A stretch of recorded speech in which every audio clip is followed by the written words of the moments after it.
다음은 17장 6절에서 9절까지입니다. 17장 6절로 9절 짓습니다. 손자는 노인의 멸관이요 아비는 자식의 영환이라. 지나친 말을 하는 것도 미련한 자에게 합당하지 아니하거든 하물며 거짓말을 하는 것이 존귀한 자에게 합당하겠느냐. 뇌물은 그 임자가 보기에 보석 같은즉 그가 어디로 향하든지 형통하게 하느니라. 허물을 덮어주는 자는 사랑을 구하는 자요 그것을 거듭 말하는 자는 친한 것을 이간하는 자니라. 아멘. 지혜로 세워가야 할 인생. 성도는 지혜로운 자와 미련한 자의 특성을 잘 파악하고 올바른 선택을 할 줄 알아야 되죠. 우리의 주어진 인생 지혜로 세워가야 합니다. 훈계와 충고에 귀를 기울여야 하고요. 지혜는 악에서 떠나는 것이죠. 정직, 의, 선한 길을 따라 나아가는 것입니다. 사람을 정직하고 의롭고 선하게 하는 것은 하나님의 말씀이에요. 하나님의 말씀을 외에는 우리에게 지혜를 주지 못합니다. 그래서 우리 자신뿐만 아니라 많은 사람들을 바른 길로 인도하고 지혜의 핵심은 의뿐만 아니라 사랑이죠. 이웃을 사랑하는 구체적인 모습으로 나타나는 것인데요. 지혜로운 인생. 우리 삶에 있어서 중요한 것이 관계죠. 관계. 어떤 관계 속에서 살아가는가. 또 우리 혼자 사는 것이 아니라 함께 살아가는 세상이기 때문에 지혜로 관계를 귀하게 여기고 또 세상을 바르게 세워가는 것이 필요합니다. 6절에 손자는 노인의 멸류관, 아비는 자식의 영화다. 여기서 손자라고 하는 말은 원래 원어의 뜻은 아들들의 아들들이라는 뜻이기 때문에 모든 시대 여러 대를 포함하는 후손들을 의미하는 단어예요. 모든 후손들, 이 노인이라고 하는 것은 조상을 의미하는 단어라고 보면 돼요. 단순히 나이 많은 사람이 아니라 조상. 그러니까 자손들의 그 훌륭한 행동으로 조상들이 큰 영광을 얻게 된다는 것이고, 아비는 또한 자식의 영화다.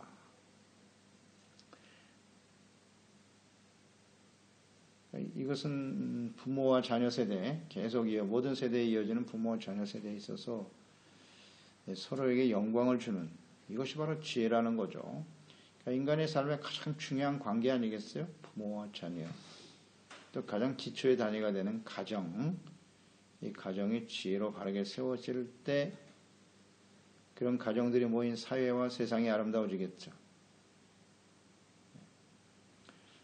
그렇기 때문에 우리는 이 관계 속에서 가장 소중한 가정, 부모와 자녀의 관계 속에서 서로를 이렇게 영화롭게 하는 존재인가를 잘 생각해야 합니다. 그러니까 서로에게 영향을 주는 거죠. 그러니까 지혜를 가진 부모가 자녀들을 지혜의 가치를 알고 지혜로 가르치게 될 때 그 자녀들이 부모에게 영화가 되겠죠. 또 그 자녀들의 입장에서는 하나님을 경외하고 섬기는 정직하고 의롭고 진실한 부모님이 자신들에게 큰 영화가 된다. 이것을 잘 생각해 볼 필요가 있잖아요. 어떤 부모가 진정 훌륭한 부모인가? 세상에서 유명해지고 출세하고 재물과 권력을 가지고 있는 부모, 그게 과연 영광일까? 그러나 그렇지 못한 모습들을 우리 현실에서 보죠. 권력은 가지고 있으나 부패하고 그것이 만천하에 드러나는 저는 그런 뉴스를 볼 때마다 자식들의 마음이 어떨까 그런 생각을 종종 해봐요. 여러분들도 마찬가지겠죠.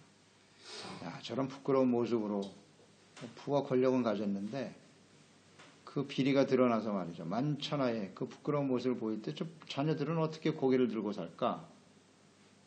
그 누구의 자녀라는 걸 모든 사람이 다 알 텐데.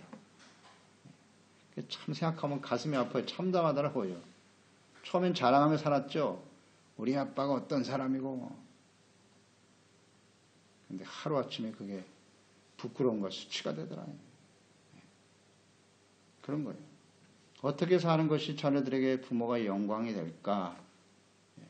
지혜의 핵심은 의, 공의잖아요. 정직, 선한 것입니다.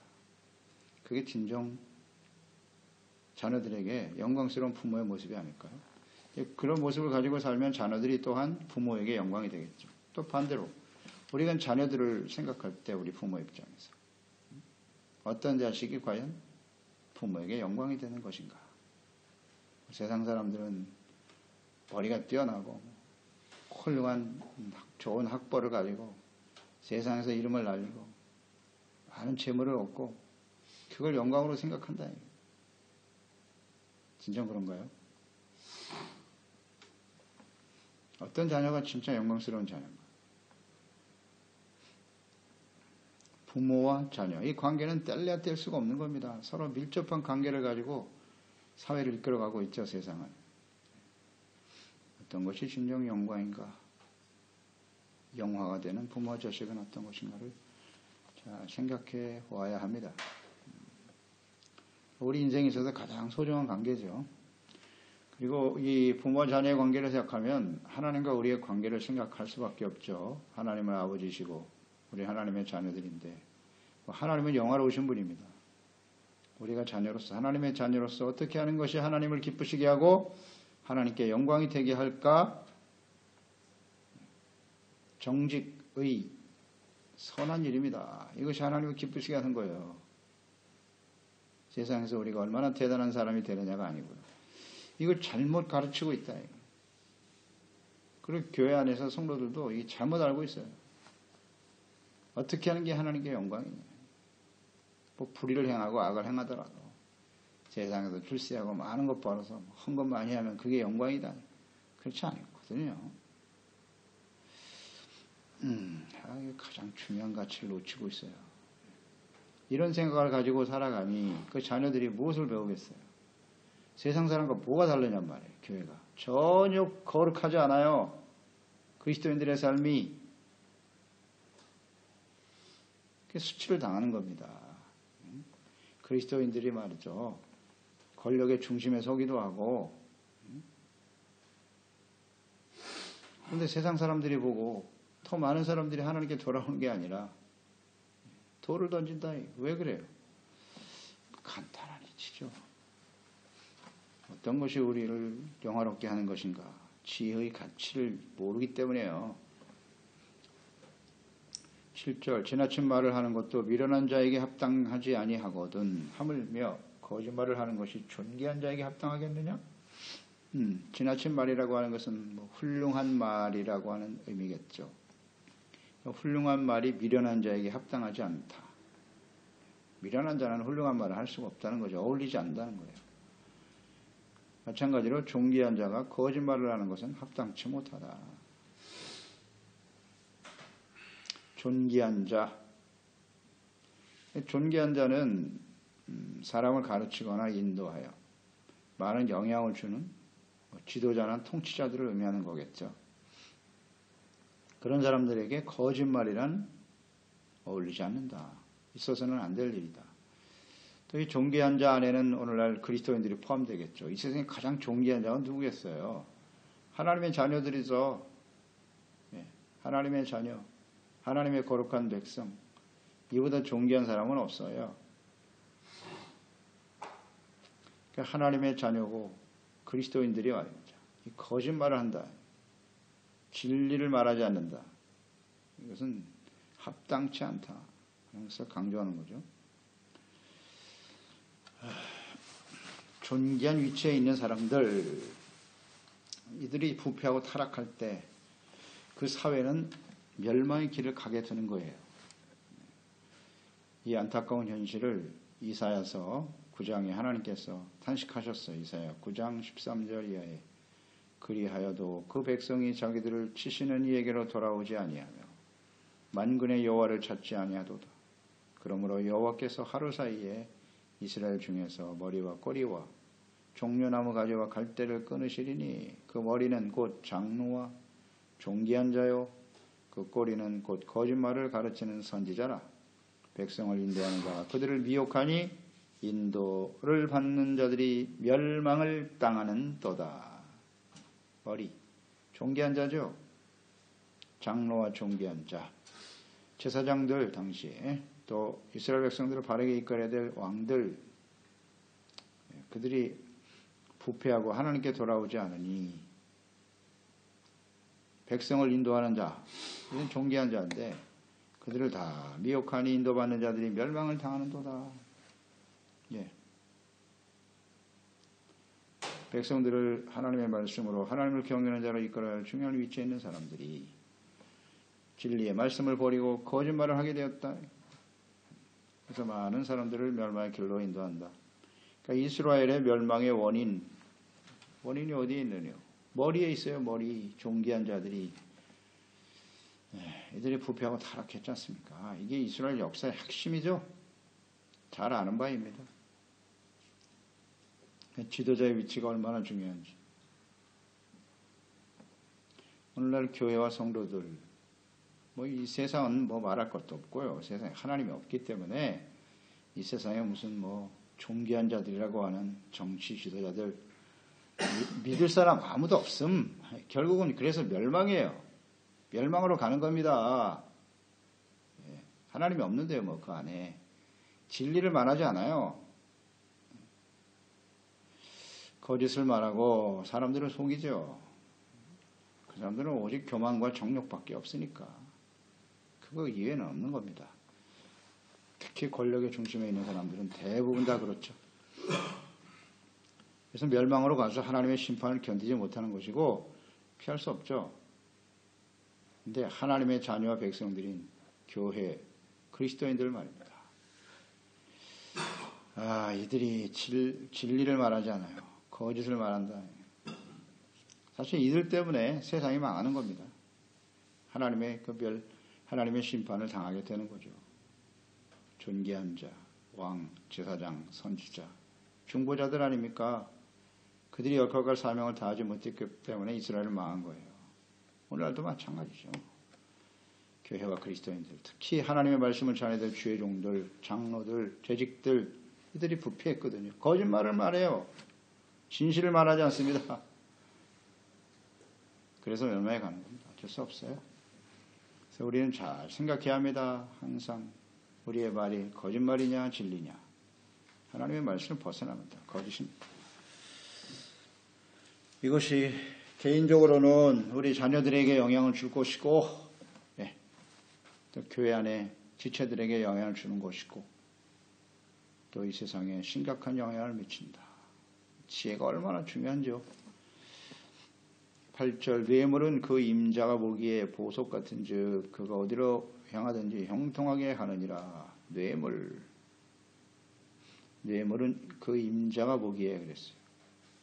여기 임자라는 말은 뇌물을 주는 사람 혹은 뇌물을 받는 사람, 주는 사람이나 받는 사람이나 보석과 같다. 뇌물. 그래서 어디에 사용하든지 이 뇌물만 잘 쓰면 안 되는 일이 없어. 안 되는 일이 없어요. 이게 세상이죠. 하나님이 없는 세상에서는 다 통합니다. 정욕에 이끌려 살아가는 사람들이기 때문에 뇌물이 없을 수가 없죠. 뇌물은 서로의 이익을 위해서 주고받는 것인데 권력을 가진 자들과 또 그것을 이용해서 이득을 취하려고 하는 사람들, 정경유착, 이건 끊을 수 없어요. 모든 시대에 모든 사람들에게 이 구조는 절대 사라지지 않아요. 모든 시대의 사람들에게 적용되는 보편적인 불변하는 사실, 뇌물만 주면 안 되는 게 없다. 이게 끊어진 사회가 공의로운 사회죠. 쉽지 않죠. 쉽지 않아요. 뇌물이 통용되는 세상은 반드시 부패하게 되고 정의가 사라지게 되는 것입니다. 수단 방법을 가리지 않고 자신의 이익만을 취하려고 하는 개인과 사회, 결국 멸망의 길을 갈 수밖에 없는데요. 세상은 그렇다 할지라도 하나님을 믿는 사람들은, 그리스도인들, 지혜를 가진 사람들은 절대 뇌물을 가까이 해서는 안 된다. 하나님이 경고하셨잖아요. 출애굽기 23장 8절 너는 뇌물을 받지 말아라. 뇌물은 밝은 자의 눈을 어둡게 하고 의로운 자의 말을 굽게 하느니라. 밝은 자 의의 삶을 굽게 만든대요. 어둡게 만들고. 신명기 16장 19절 너는 재판을 굳게 하지 말며 사람을 뇌물로 보지 말며 또 뇌물을 받지 말아라. 뇌물은 지혜자의 눈을 어둡게 하고 의인의 말을 굽게 하느니라. 재판하는 자. 이게 다 부패하죠. 성공과 출세, 이익을 위해서 말이죠. 굽게 될 수밖에 없어요. 신명기 10장 17절 너의 하나님 여호와는 신 가운데 신이시며 주 가운데 주시요 크고 능하시며 두려우신 하나님이시라. 사람을 뇌물로 보지 아니하시며 뇌물을 받지 아니하시고 하나님은 뇌물을 받지 않으신대요. 또 역대하 19장 7절에도 보면 그런즉 너희는 하나님을 두려워하는 마음으로 삼가 행하라. 우리 하나님 여호와께서는 불의함도 없으시고 치우침도 없으시고 뇌물을 받는 일도 없으시니라. 이 말씀 우리가 묵상해 보면서 깨닫는 바는 하나님을 경외하는 자들은 절대 뇌물을 가까이 하지 마. 주어서도 안 되고 받아서도 안 돼요. 부당한 이득이잖아요. 불이한 이익을 위해서 뇌물을 주는 일을 하지 마라. 이게 참 지켜지기가 쉽지 않죠. 예, 이 세상에서 우리가 살아가면서 특히 이제 사업을 하는 사람들, 재물을 더 많이 얻으려고 하는 사람들에게는 피할 수 없는 유혹이죠. 피할 수 없는 유혹입니다. 그러나 이게 정당화될 수는 없어요. 하나님은 절대 하지 말라 그랬기 때문에 이런 뇌물로 운용되는 어떤 일이라면 그 일은 중단하는 게 맞고요. 그런 것 같아요. 이게 참 중요한 문제인데 세상에서 살아가려면 어쩔 수 없지 않습니까? 라고 타협하게 되거든요. 그 순간에 이제 하나님의 손은 떠나는 거예요. 그래, 그럼 네 힘으로 해봐. 이렇게 되는 거죠. 결과는 자명하겠죠. 그러니까 주어서도 안 되고 받아서도 안 되는 거예요. 그 다음 말씀 중에 우리가 깨닫는 바는 하나님은 뇌물을 받지 않으신다. 뇌물을 받는 일이 없다. 무슨 의미입니까? 우리가 하나님 앞에 헌금을 드리고 헌신하는데 그게 정말 하나님께 감사하여 드리는 건지 뇌물인지를 하나님은 아신다. 뇌물이 뭔지 아시죠? 자신의 이익을 위해서 드리는 거예요. 감사하여 드리는 건 헌금이고요. 은혜에 감사해서. 그런데 내가 하나님 앞에 헌신을 하고 거기에 대한 어떤 대가를 요구하는 것은 다 뇌물입니다. 하나님은 절대 뇌물을 받지 않으세요. 순수한 마음으로 하나님께 헌신을 해야지. 내가 이렇게 하나님께 헌신하고 몸 들이고 시간 들이고 했으니 내가 당연히 인정을 받아야지. 이거 다 뇌물 바친 거예요. 하나님한테. 그게 하나님께 통하겠습니까? 사람들에게 하던 버릇을 그냥 하나님께도 하는 거예요. 이렇게 드렸으니 나에게 어떤 대가를 주시옵소서. 이러고 기도하고 있어요. 그게 얼마나 부끄러운 일인지도 모르고. 뇌물을 안 받으세요. 하나님은요. 자신의 이익을 위한 신앙생활, 이건 하나님을 멸시하는 겁니다. 멸시하는 거예요. 자기 수준으로 하나님을 생각해. 하나님 내가 이렇게 바쳤으니까요. 이제 하나님 나에게 필요한 걸 채워주셔야겠죠? 이렇게.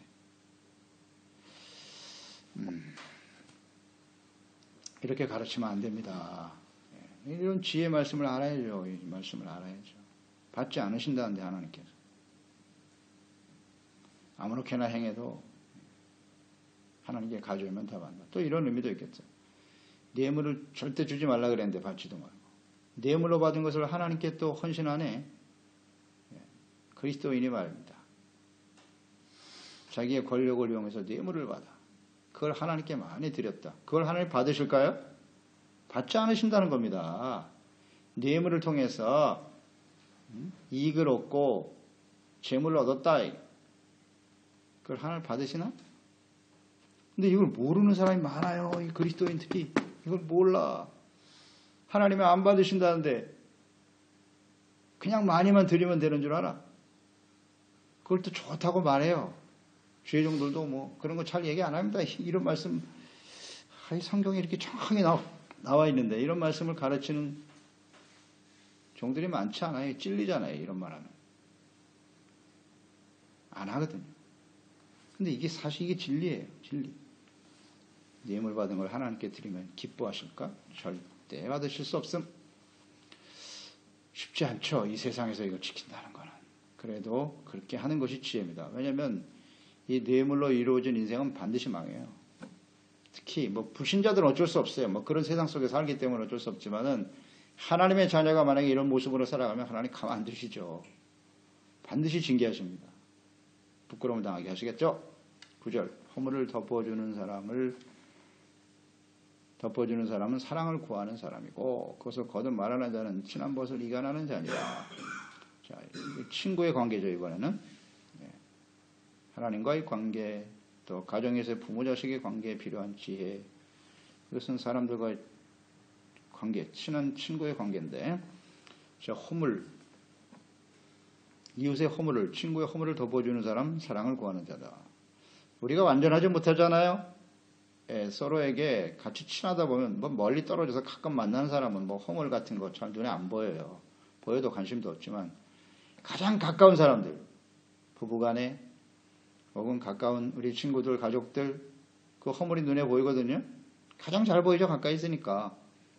그랬을 때 허물에 대해서 정죄하거나 비판하지 않고 불쌍히 여기고 기다려주고 이런 사람이 정말 사랑을 구하는 사람이죠. 사랑을 구하는 사람이에요. 그러니까 사랑의 개념 자체가 사랑을 오래 참아주는 거잖아요. 그리고 믿고 소망을 버리지 않아요. 언젠간 변화될 거야. 하나님이 역사하실 거야. 바라고 견뎌주는 것, 용납하는 거, 용서해주는 거, 불쌍히 여기는 게 이게 사랑이죠. 허물을 덮어주는 사랑. 그러니까 허물을 덮어준다라고 하는 것은요. 불의를 용납한다는 뜻은 아니에요.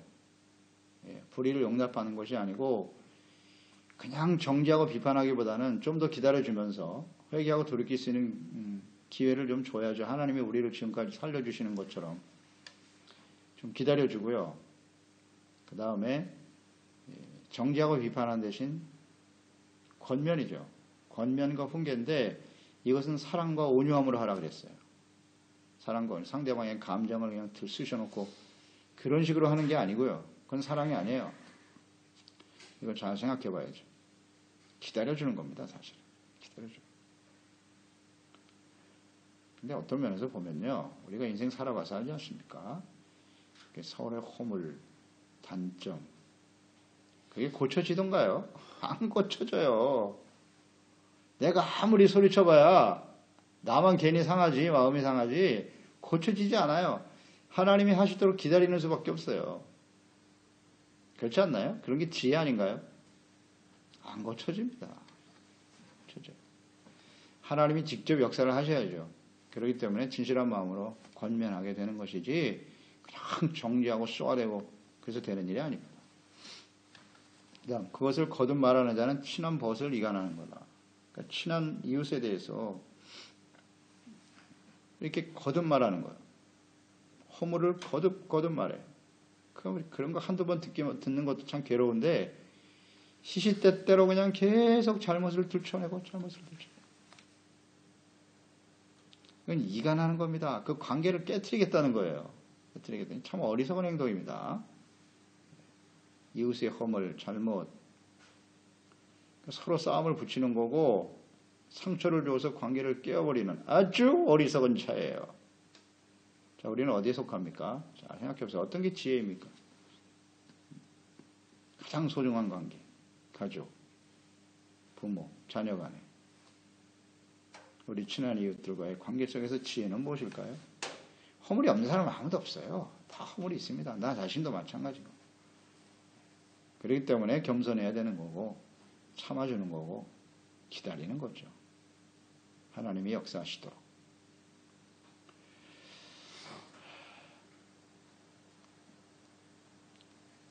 거듭 말하는 자는 정말 어리석은 자예요. 관계를 깨는 겁니다. 지혜를 가지고 모든 관계 속에서 우리의 인생을 바르게 세워가는 종들이 되어야 하겠습니다.